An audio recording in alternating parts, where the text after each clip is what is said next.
For whatever reason, I was always get stuck in that mashup label. Like that, they would be like, O'Neal's a mashup DJ, which is just entirely not true.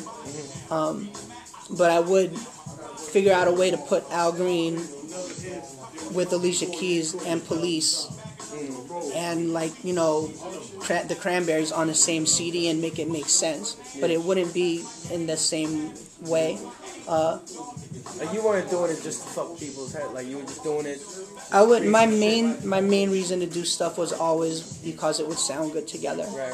And you know, so I wouldn't just take like an acapella and decide, oh, you know what, this will sound nice with a Lady Gaga beat, and you know, unless there was a reason, unless it sounded amazing. So I mean, if you like, what's his name? The dude that's kind of dude from Pittsburgh. Girl Talk. Like, Girl you Talk. Fuck with, like, I've been like I said, I've been mentioned in the same sentence as him. Yeah. Like Carson Daly went over this mashup CD, and he was like, "Oh, there's some guys who do it really well. Girl Talk is one of them. Jay-Z's DJ, Neil Armstrong is one of them. But our styles are completely different. I definitely appreciate what he does. Okay. As far as like putting out product. I don't know if he's really a DJ in the sense of like 2 turntables and a mixer DJ. Like, I know he uses computers, but I've been told his shows are live as shit. Like, you know, so at the end of the day, like, what we're all trying to do is, as DJs, is take care of a crowd of people. Right. Like, have them party and have a great time. And if that's what he does, like, that's dope. Like, at the end of the day, you know, if you're gonna do that, you respect that, but don't call yourself like a hip hop DJ. You know? Yeah, okay. Which I don't think they do. Yeah. You know, most of them don't. It's like what ended up happening with me is like what I do, kind of a lot of people do, but my mixtapes is what kind of separates me from like what most party DJs do. Right. And fortunately, I built enough of a brand that I've done stuff that, like, I don't think other DJs would really try. Like, I played Mint Condition, like, Pretty Brown Eyes, like the slowest of the slow jams at, like, 1:30. Just cause. Not, you know, to be stupid, but because I was like, you know what, it'll fit. And the crowd trusted me enough to ride with me just for that second, instead of expecting me to, at the time, pop champagne or whatever. When I'm working on CDs, I don't really like to be influenced by them. Right. But definitely, there's a DJ named Steve Wonder who I actually ended up collaborating with. He sent me a batch of CDs, and people do that to me pretty often. But for whatever reason, I listened to what he did, and I was like, damn. I was pissed because I was like, I wish I didn't hear that, because I would have liked to do that. Right. So I ended up collaborating with him, and he's definitely a really sick mixtape DJ.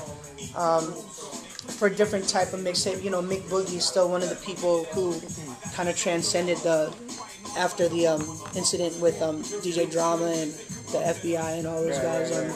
Mick Boogie's still putting stuff out on with the mixtape thing.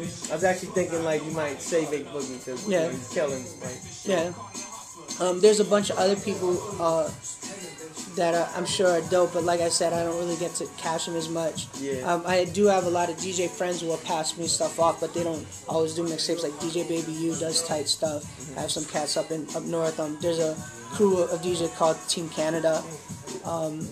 There's a DJ named Junior Flow who's a turntablist cat. DJ Inferno who DJs for Madonna. Like he does this live remix project. Realm does video stuff. DJ Shortcut, Vin Rock's in my crew. He just dropped a Reebok mixtape for the project that they did with a pack of shoes for the anniversary of I'm horrible. Dominique. I think it was for Dominique Wilkins. So he just dropped that, and my crewmates are the ones who I kind of like got a lot of my style from, and then I added my own stamp on it afterwards. So that would be like Daddy Dog, Vin Rock, in particular. They do sick work. A lot of folk passed away this year. It was weird.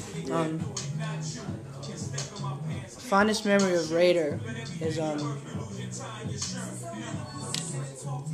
the X-Men as a whole were very much like our pops, like all of them. Like without the X-Men, there would have been no Fifth Platoon.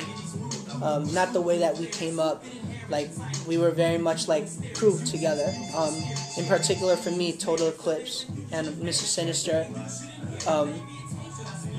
I'd see them all the time. There was a time period that we'd be with each other, just chilling and practicing like every week at least. For me, for Raider, it's not like a deep thing, but I'll kind of always remember it like we were at like a Zulu Nation thing, and it was a Zulu Nation thing when there's a DJ named Domination who challenged Raider to a battle. It was at the Zulu Nation, and I forgot where it was. But spot or like it was I forgot. It was here in New York somewhere, and it was like a big deal. It was like a Zulu Nation anniversary type thing, and Domination stepped to Raider. Like that's the video footage that exists from that time, and this is when I was nobody, like just some young whippersnapper trying to trying to get into the event for free, trying to like hobnob, and I think Raider at that point, he could have been like, get away from me, like, I'm too busy for you, kid, or any of those, more like dismissive type actions. And I just remember we weren't really friends back then. Like, I was still like just a fan, like, hey, like, asking him crazy questions. What kind of needles do you use? What, what's your favorite routine? Blah, blah, blah. And he had to go someplace. Instead of just leaving me there, like, like he just, like, maybe Rob Swift had called him to come into the other room or whatever. And he could have been easily just been like, oh, I gotta go. He was like, yo, come on. Like, come with me. You're with me. And, it's such a small thing, but that's definitely affected how I treat people. If any of y'all ever catch me being an asshole, call me out, because I shouldn't be. And I try not to be. Like, I try to be really accessible to fans. Questions about the culture. Like, I'll always try to make time, and as long as I can, I'll try to be like, yo, yeah, you can roll with me, because that's what he did. And it turned out that he was like helping, like turn me into the person I'd end up becoming. So that I'll always remember for him, even though his like when he got on stage, he was like, you didn't really want to fuck with him. Like, he just looked like he was gonna hurt you bad. As a person, he was like an excellent person.